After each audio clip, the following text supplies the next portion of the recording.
Hi there. We live in a world, as the proverb says, I show him the moon, he's looking at my finger. Things were meant for something else.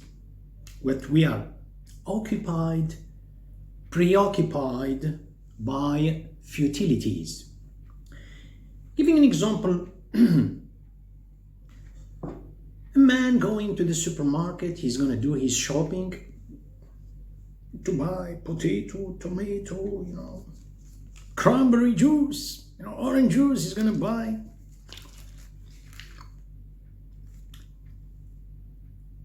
And the woman is cooking in the kitchen, she's preparing, she's,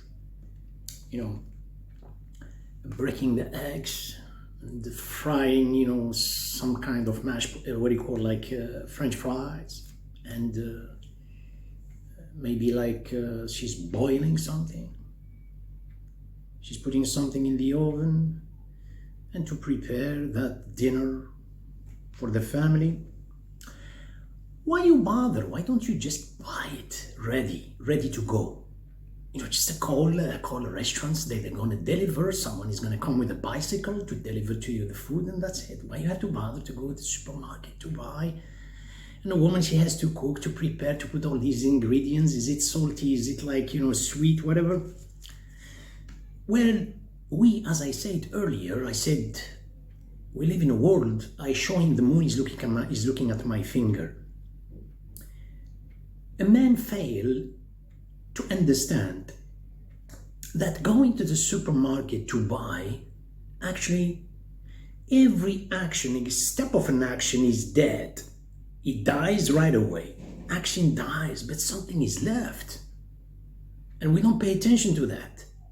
Actually, a person is going shopping, yet there is shopping for affection.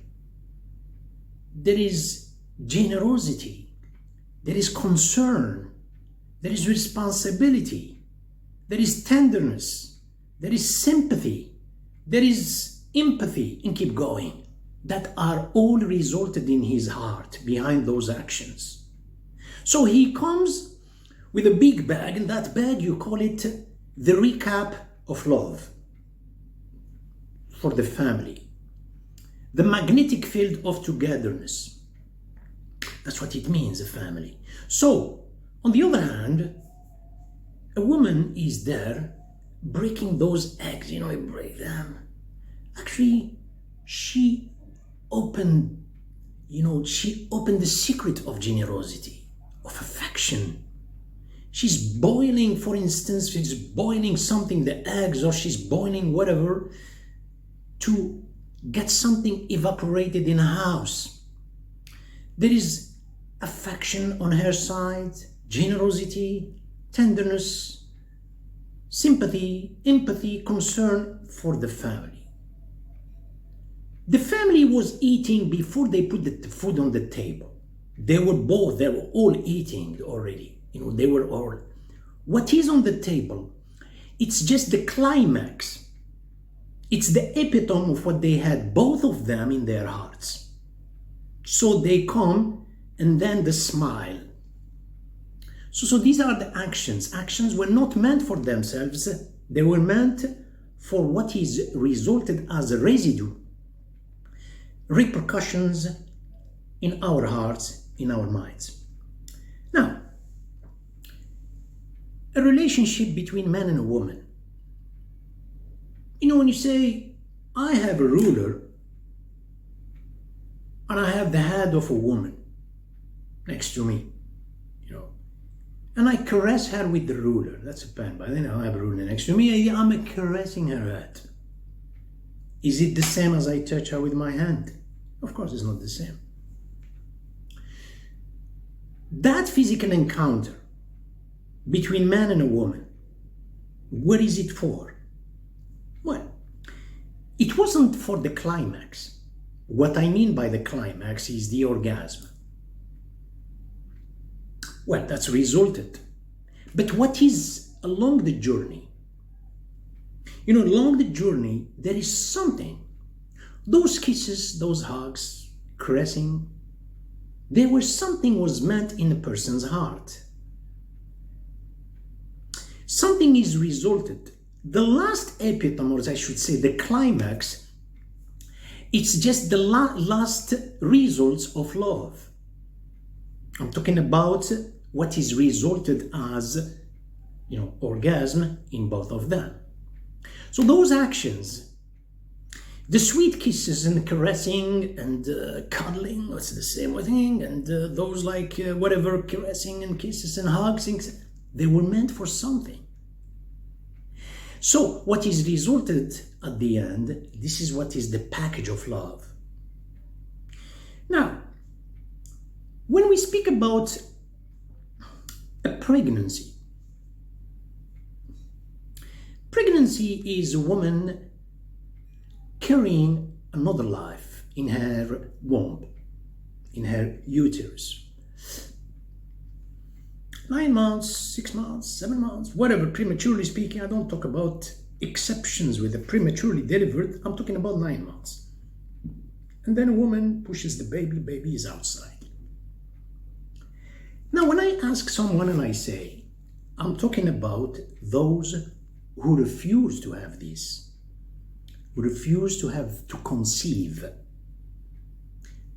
refuse to accept another life. I'm talking about abortion.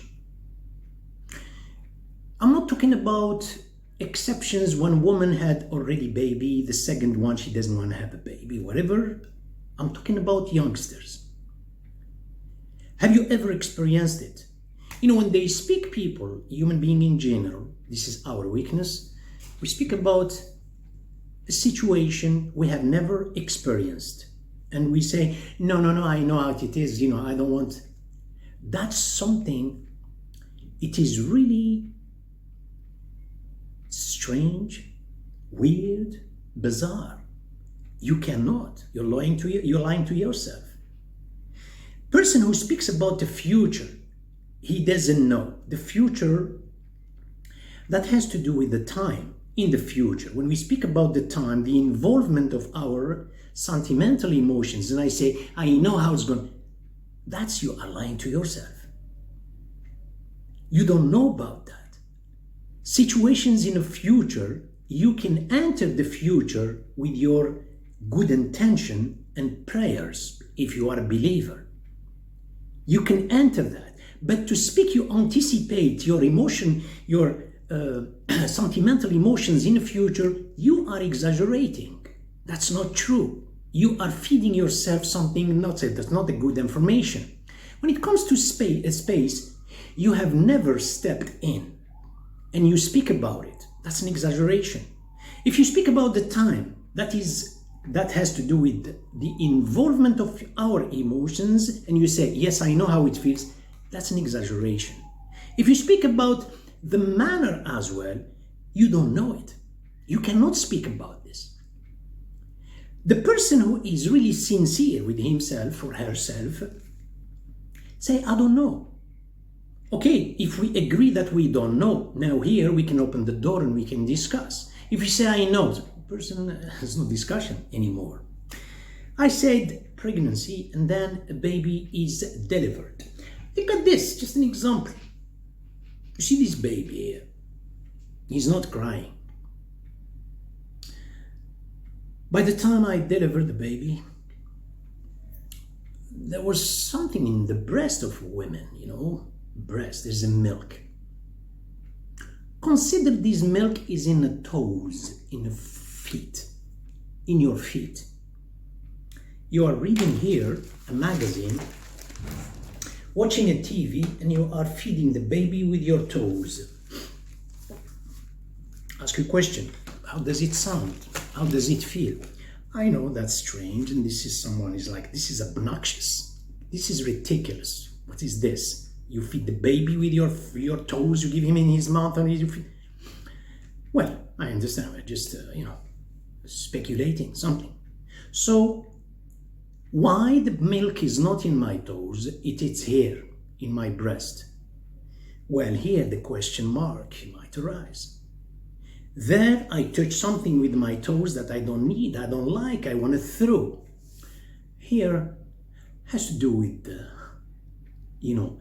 has to do with my heart. We're not talking about the heart, the one that is beating. I'm talking about the heart is the center of our sentiments. So look at this. I have to hug the baby. Okay, so let's this experiment aside.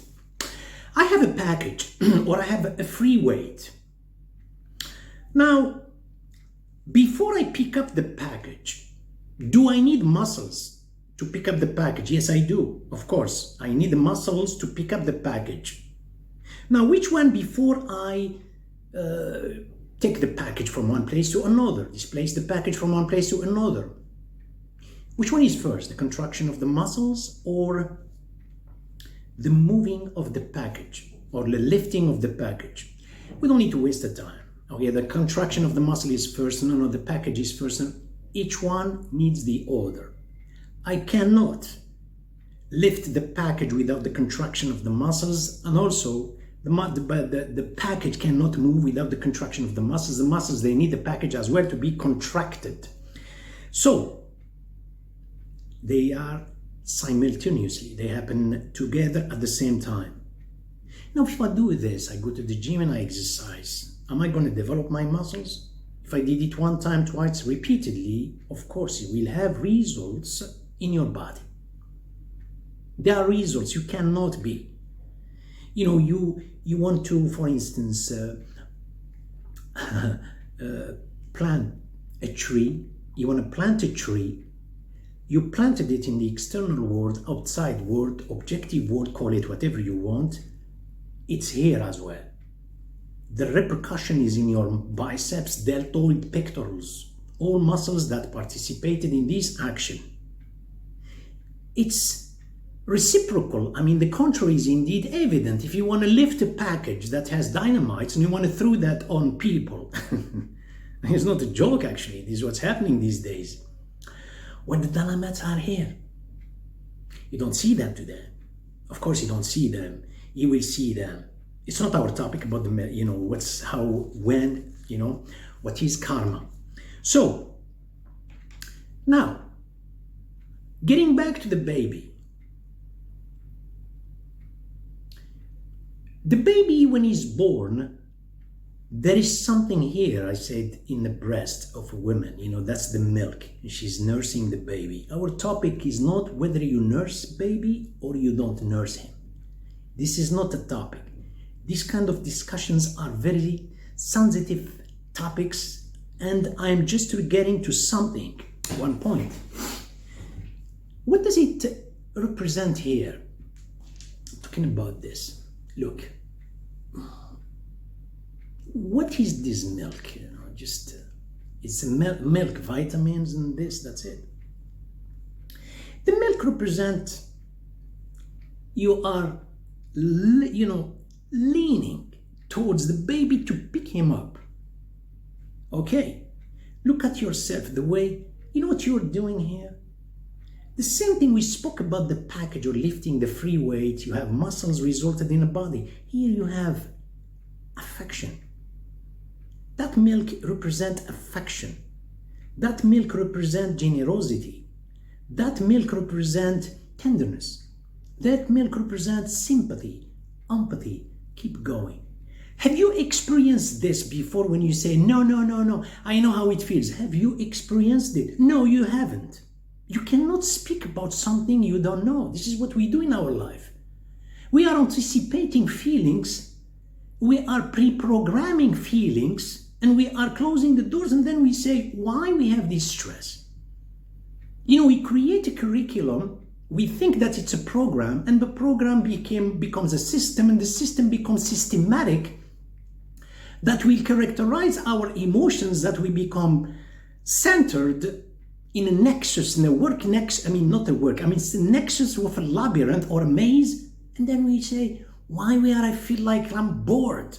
I feel like, because we are anticipating the life like this, we're creating all kind of drawing in our own conscience, and the problem that is It's because it's not something concrete. Everything is abstract. Getting back to the baby. Now, the question is, we spoke about the milk. At the same action, talking the milk, there is an emotion, sentimental emotion of love is created, of affection, of generosity. Where are they located? We know, okay, we spoke about the muscles, but they are located inside your existence, inside your soul. Now, did you create the baby or baby created you? Of course, one second, let me interrupt you. Objection, Your Honor. He created you. We don't have the right to say creation, because creation has to do with God, that brings things from nothingness into existence. That's the word creation. Human being, it doesn't create. You can say manufacture, you can say make, but the word creation is bringing something from nothingness into existence. That's to do with the creator. So we allow this just to clarify our experiment. The baby created that. It's his property. He created that in you. You did not have these before he was born. The milk, God made it inside your breast just to show you did not do anything. And now, speaking about what is the milk? Milk, you know that. Why it's not in the feet? Why it's not in the toes? It has to do with you hugging the baby. You are doing something, you are creating. He is generating your life. You might think that enjoying, satisfying our, material world is still, we are suffering misery. I don't know, it's just like, I'm having everything and I have nothing. You may think about, a property. I have a house, man. I have a car. And I feel deprivation. And why is that? The real property is when the emotions are intrinsic. Pay attention to these words. They are not superfluous. They are not extrinsic. Intrinsic are a part of you. Now, look at this.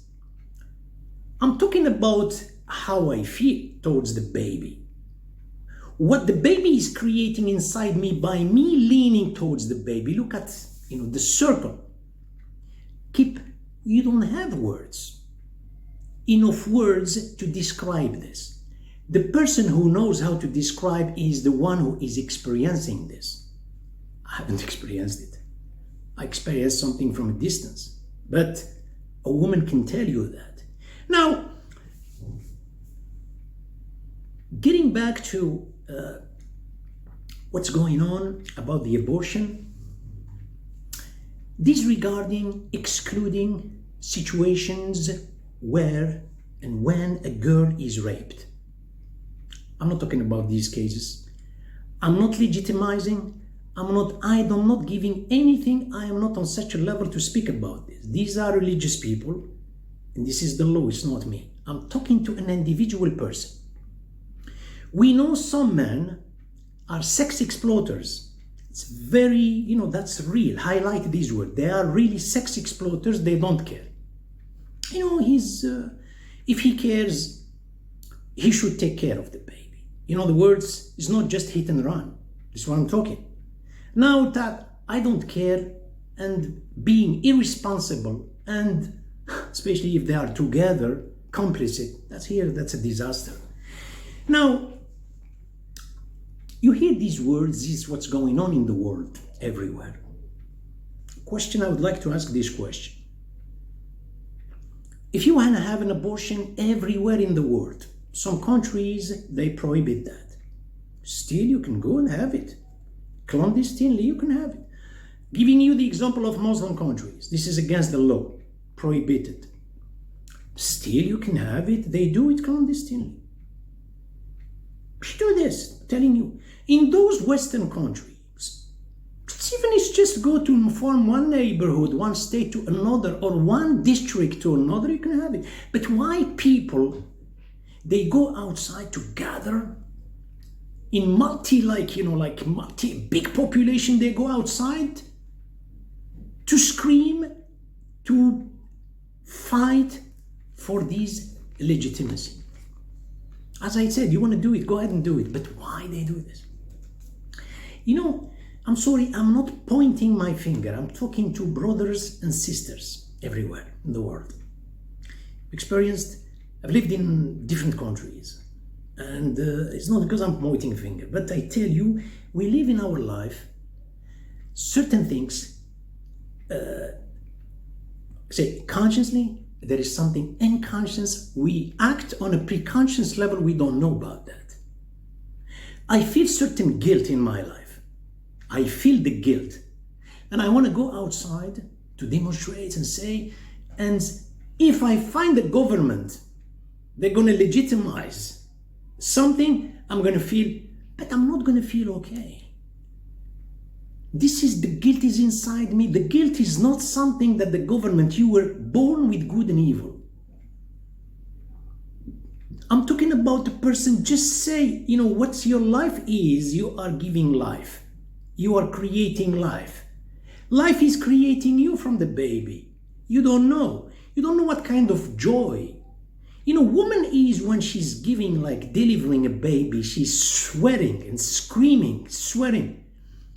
But you ask her, she will tell you, my God, I felt something very good from that pain.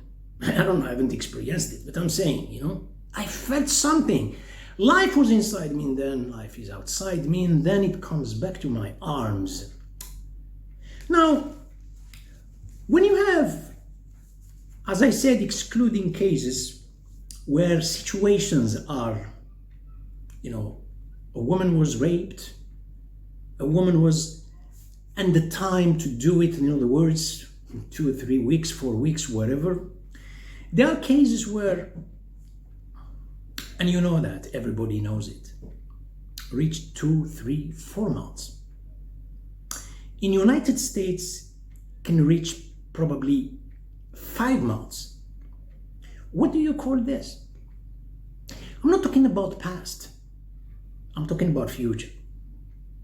Past, what do you think is this? You know, you have life outside like this. You know, life outside, and then he becomes 1 year, 2 years old. He or she is walking, playing.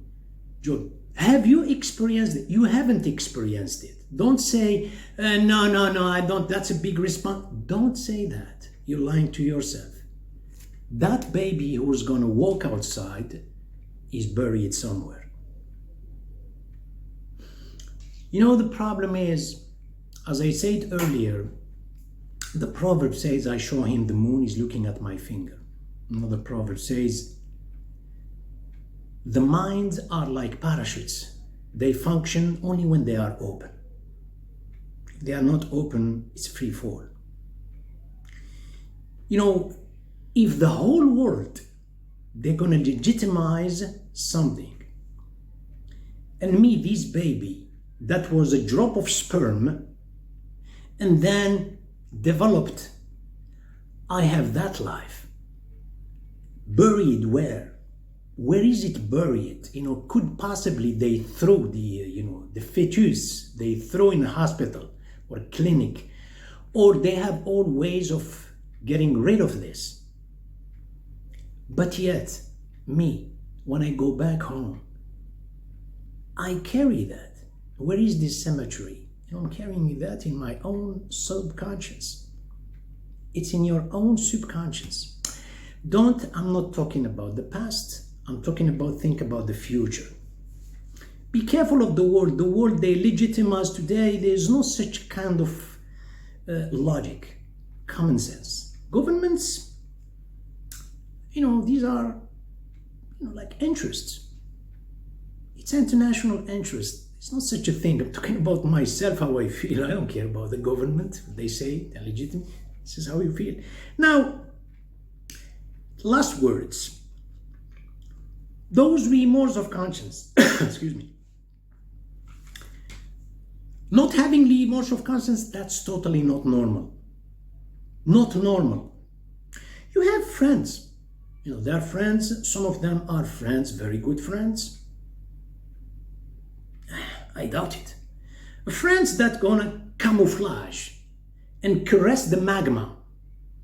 I don't call him friend and I don't call her friend.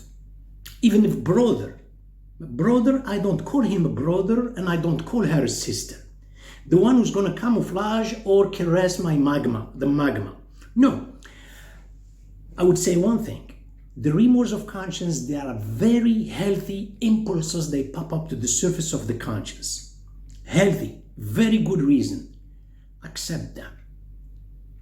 And there are things to do. Accept them and say, yes, I was wrong. I said, if you have the brother who's going to caress or a friend who's going to caress the magma, don't worry. Everybody's doing that. Come on. Be careful of this. It's your own conscience. It's your own baby. You know what I'm saying? Your own baby, your own, you have the potential that his life is going to be, as today they say, the 3 R's. You know, the renewable and the recycle and the... No. This is not a recycle. What are you talking about? Like a production? I'm talking about a progeny. Yo, progeny is a soul. Other than this, it's a production. So I said, remorse of conscience are a very good wake-up call. Deal with it, and that's going to become a force in your life. You don't need to officialize it. You understand? God protected you. You did something like secretly between you and the Creator, whatever. Just go back. The person who goes back, this is the healthy person. A person who tries to find justification to justify his wrongdoing, to continue to do that, you are in a wrong path. I just say this last word. I wanted to say something, but I forgot. I don't know. If somebody forgets, just get back. Listen, it's always pleasure. Thank you very much for sharing. May the Lord bless you and make your nights as shiny as your days. And see you soon.